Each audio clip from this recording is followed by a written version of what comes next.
So I have been using the little Sony ZV-1F right here. You guys can see it right here for probably just over a month now.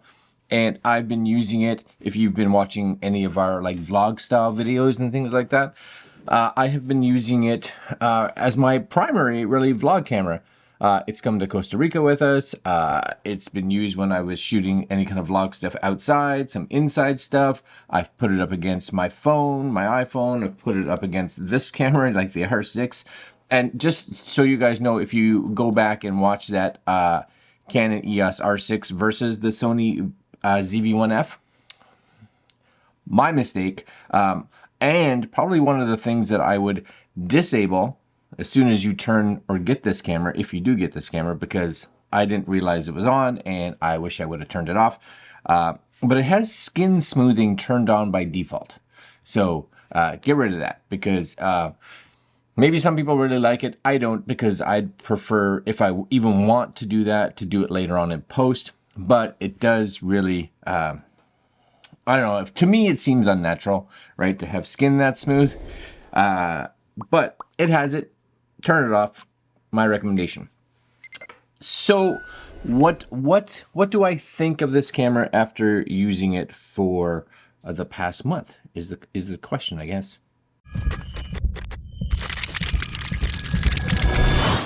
Okay, so there are a lot of things that I really like about this camera. And of course, there's going to be some things that I would be like, you know what, if this was your one and only camera, or if this is going to be your one and only camera, should it be? And I'm going to have hopefully some things that I'm like, maybe, maybe not, all depends. So let's talk about the positives. Okay, positives for sure. This thing is nice and small. You can kind of see how big it is in my hand. It's not big by any means, you know. This would be a camera that I would bring like traveling for myself and with myself, traveling in general, I guess. And it would be super easy to be able to just put the lens cap on it, and you know, you have a coat or you have a hoodie or you have whatever. You don't need any extra like bags or anything like that. You literally just, you know, plug this in. You literally just put the cap on it and you throw it in your pocket, right? This can fit in just about anything, right? So that I really like, because one of the reasons most of us, or a lot of us, end up shooting, especially with like our smartphone. Do I have my smartphone? Yeah. Is because it's small, right? Do I want to bring a big camera with me all the time? No.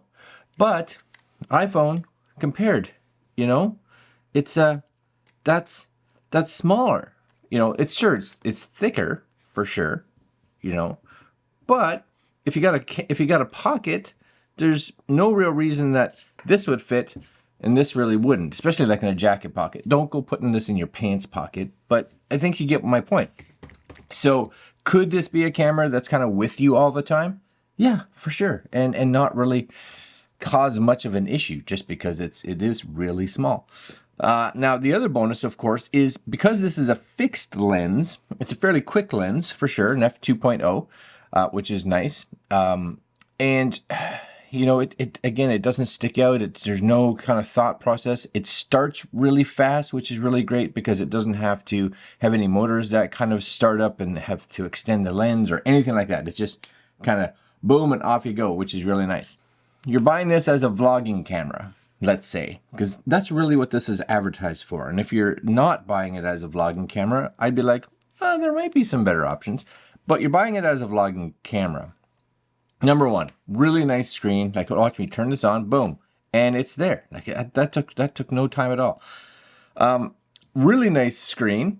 Again, flip out screen, which is kind of important nowadays when you and I are wanting a camera for vlogging, because you need to be able to do this. Yes, right?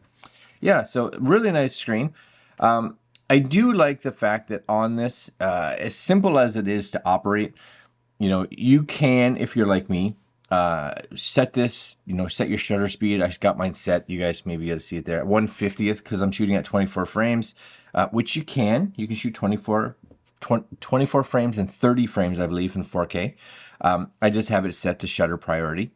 Super nice. And then you know, you're good to go. Is it super wide? Yeah, it's wide. It's 20 mil, so it's wide enough. You know, get your arms out there. And as a side note, which I think is important, get this. I would get this. Doesn't matter which Sony camera you have. I'd get this if you're vlogging. I've been using this. It's been on here like religiously. It's just, it never is not on it. And it's just handy. It gets it out a little bit further. That's nice. Face/eye detection on here, quite good. Quite good. Now, it has missed. Without question, it has missed. I'm not sure what caused it to miss, but it has missed. I have got some footage that I looked at after, and I'm like, nope, that didn't get me. Because it doesn't use one like the newer styles of autofocus, like dual pixel or anything like that. I'm not sure what Sony uses in their new stuff, but this camera has gone with, I believe it's contrast-based detection.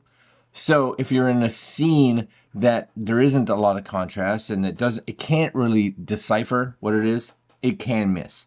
So just kind of be aware, you know, if you're looking at your camera, make sure you see the little thing around your eyes or whatever. But it's been good. I would say that it hit me 90% of the time, right? And that's decent. Even surprisingly in fairly low light.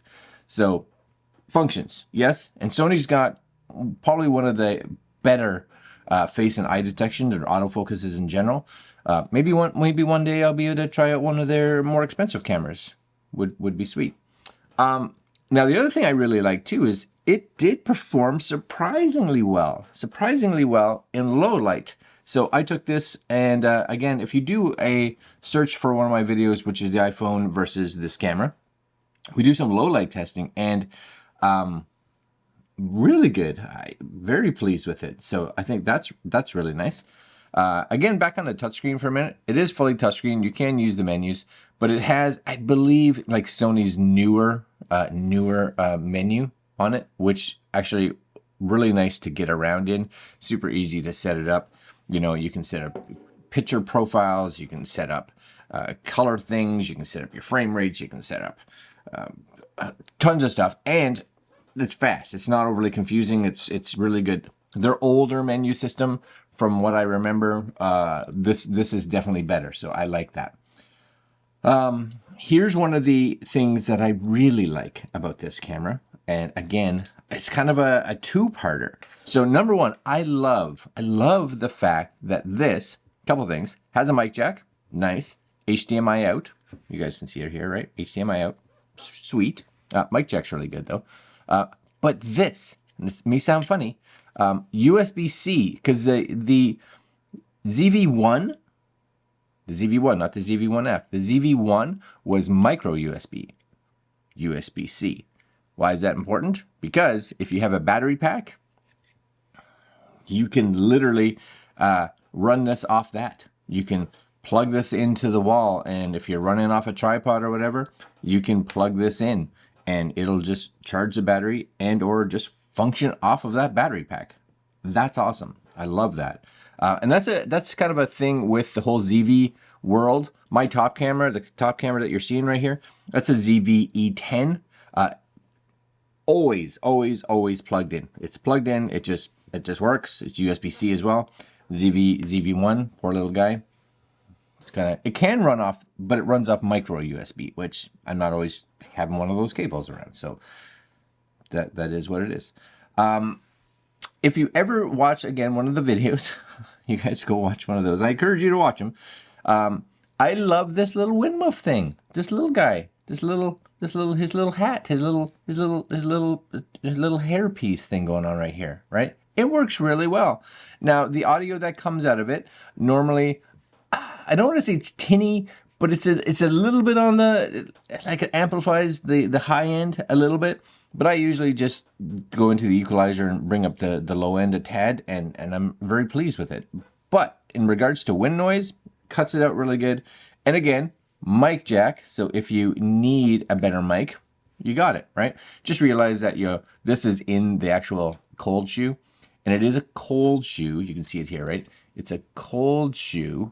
There's no like metally pieces in there. There's no contacts in there. So this is not going to get any information from the camera or give information to the camera. It is strictly just. But as a vlogging camera, and you want something better than your phone, I think it's great. It's light, boom, sweet. Now, what about as a photo camera?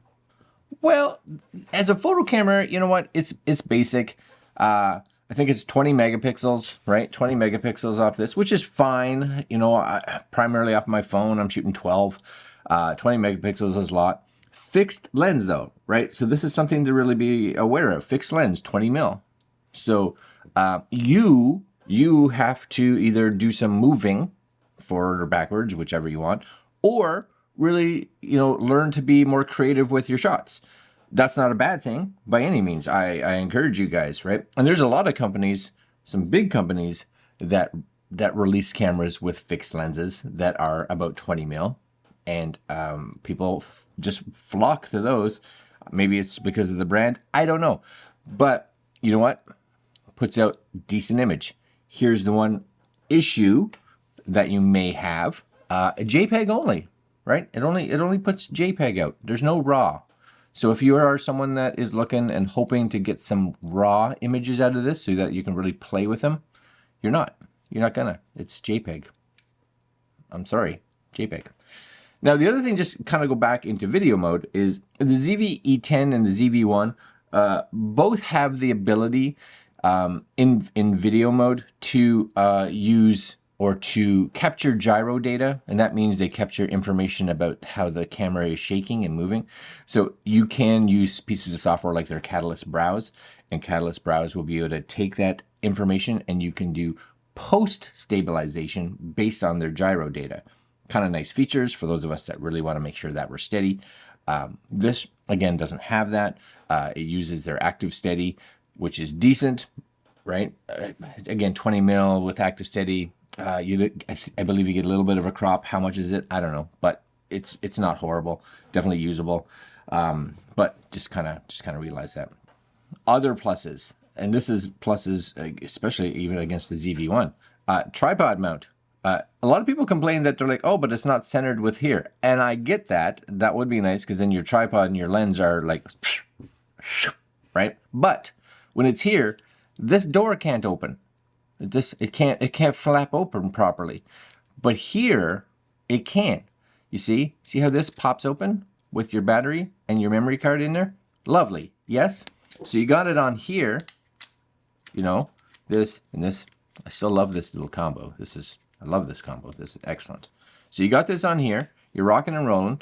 And you realize your battery's dead because they're not big batteries. So that's the other thing. I haven't necessarily lost power throughout a day with vlogging, but I also haven't necessarily shot a lot. But you fill up your card, you fill up your battery, right? Your battery's dead. You don't fill up your battery's dead. Here, ready? Pop. Accessible. You guys see that, right? I have access to it on the little tripod guy. That is awesome. That is awesome. ZV-1 doesn't have that. You have to take that off, which I'm like, that's sad. That's kind of it. You know, it has some really great modes, right? But I think you just have to realize why you're buying this camera. You know what? If you want to buy this camera and be like, oh, this is a camera that is going to last me for years, and it's going to be a great photo camera, and it's going to be the be-all, end-all of video cameras, and it's going to... No. Don't do that. You're going to be disappointed. You're going to reach the limitations, I think, fairly quick of this camera. And it's not the right camera for you. Sony makes a lot of other cameras, which we'll talk about in another video, that I think are better options. But if you're someone that is like, no, I need a camera that's a lock shot, something like this, or I want a camera that's like a top camera, like this, or I'm going to use it strictly for vlogging. It's going to be the vlog camera. I'm going to be TikToking with it and Instagramming and YouTubing and all that kind of good stuff. My arm's going to be in this position forever, or this position, which I don't know, whatever you want. then this is actually a really, really good option. It's a really good option for it. You just need to understand some of the limitations of it and be okay with them. I have this camera. I'm having a good time with it. I'm having a lot of fun with it. Does it have limitations? Yes. Do I have other cameras? Yes.